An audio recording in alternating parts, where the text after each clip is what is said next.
नमस्कार प्रिय दोस्तों, सभी को सादर जय श्री राम।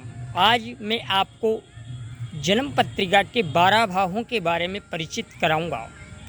प्रिय साथियों, जन्म पत्रिका मजाक का विषय नहीं है। जन्म पत्रिका हमारे जीवन का एक समझें दर्पण है, यानी हमारे सामने जो कांच रखा हुआ है उस कांच में वो सब दिख जाता है जो हमारे चेहरे पे लगा हुआ होता है। ठीक उसी प्रकार से हमारे भविष्य की सारी घटनाएं जन्म पत्रिका के माध्यम से हमें पता लग जाती है। प्रिय साथियों, जन्म पत्रिका 12 भाव इसमें विराजमान होते हैं और 12 ही लग्न होते हैं। अलग अलग व्यक्ति के ऊपर अलग अलग लग्न, जिस लग्न में जिस जातक का जन्म होता है वैसा उसका चरित्र होता है।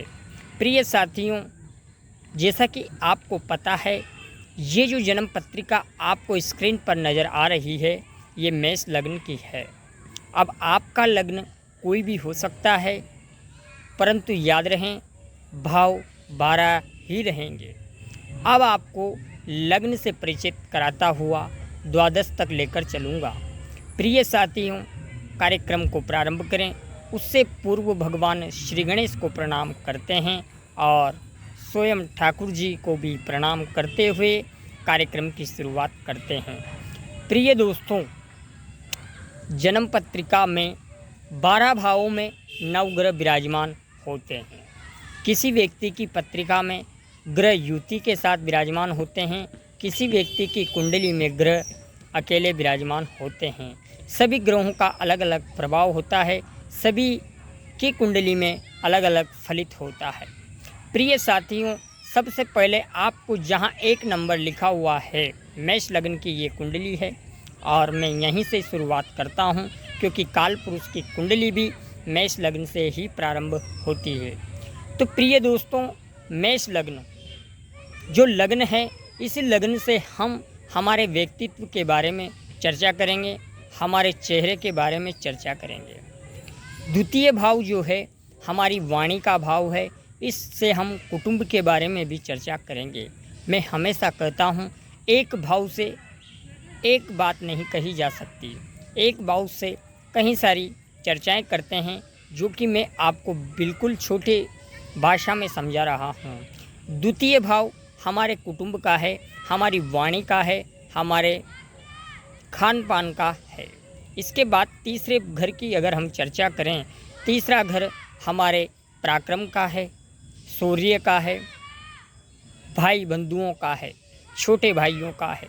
इसी के बाद चतुर्थ भाव की हम चर्चा करें तो चतुर्थ भाव हमारी जन्म पत्रिका सुख भाव कहलाता है। यहाँ से हमारे जीवन में कितना सुख हमें प्राप्त होगा वो सारी चर्चा हम इसी भाव से करेंगे। उसके बाद अगर हम चर्चा करें पंचम भाव की, तो पंचम भाव हमारे ज्ञान का है, पंचम भाव गर्भ धारण का भी है, पंचम भाव हमारे विवेक का है, पंचम भाव हमारे बुद्धि का है। इसी के साथ छठे भाव की अगर हम चर्चा करें तो छठा भाव हमारे रोग, रिपु, ऋण का है। 6 हाउस प्रतियोगिताओं में भी सफलता व्यक्ति को प्रदान करता है। सप्तम भाव हमारे दाम्पत्य जीवन का है, विवाह कैसा होगा, जीवन साथी कैसा होगा, कैसा पति मिलेगा, कैसी पत्नी मिलेगी, ये इस भाव से हम चर्चा करते हैं। इसी के साथ सप्तम भाव व्यापार का भी है, साझेदार का भी है।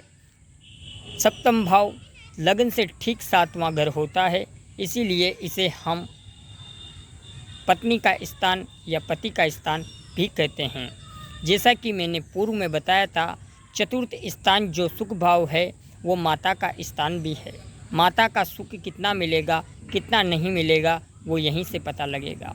इसी के बाद अष्टम की अगर हम चर्चा करें तो अष्टम भाव हमारी आयु का है, हमारी आयु का है, और अष्टम भाव हमारे गुप्त ज्ञान का है। अष्टम भाव से हम गुप्त रहस्यों के बारे में भी जानते हैं। इसी के बाद हम नवम भाव से चर्चा करें तो नवम भाव हमारे भाग्य का स्थान है।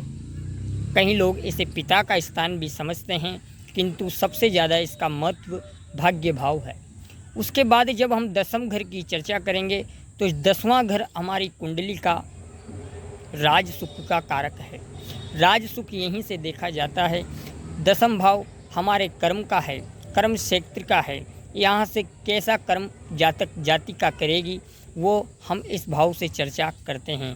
कर्म भाव दसम भाव से चर्चा करते हैं। इसी के साथ इनकम भाव जो कि 11वां घर आपको दिख रहा है, इस 11वें घर से हम चर्चा करेंगे हमारी आय, हमारी इनकम। इसी के साथ हमारे बड़े भाई बहन, छोटे बहन भाइयों के लिए तीसरे घर के बारे में हम चर्चा करेंगे, किंतु बड़े बहन भाइयों के लिए सप्तम भाव से ठीक जो भाव बताया मैंने, एकादश भाव से हम चर्चा करेंगे।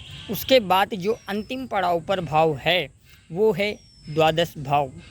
द्वादश भाव हमारे खर्चे का है, हॉस्पिटल का है, एक्सीडेंट का है। इसी के साथ साथ इसे हम अशुभ भाव कहते हैं, किंतु अशुभ भाव तो है लेकिन ये हमारी आँख का भी कारक है। द्वितीय भाव सीधी आँख का कारक है और द्वादश भाव बाईं आँख का कारक है। आँखों का संबंध इन दोनों भावों से बताया जाता है। प्रिय साथियों, ये तो मैंने आज आपको बताया कि कुंडली में 12 भावों का क्या क्या महत्व है, आज हमने चर्चा की। इसी के साथ हमने 12 भावों के बारे में चर्चा की। नेक्स्ट एपिसोड में आपसे पुनः मुलाकात करूंगा। तब तक के लिए मुझे इजाज़त दें। चैनल को लाइक करें, शेयर करें, सब्सक्राइब करें और बेल आइकन को निश्चित रूप से प्रेस करें, जिससे कि आपको आने वाली नोटिफिकेशंस मिलती रहें। प्रिय साथियों, ज्योतिष विज्ञान से हम सब कुछ पता कर सकते हैं। क्या हमारे साथ घटना घटेगी, क्या हमारे साथ घटना नहीं घटेगी, सब कुछ ज्योतिष विज्ञान आपको बताता है। बस शर्त यह रहती है कि आपकी पत्रिका में किस ग्रह की क्या पोजीशन है।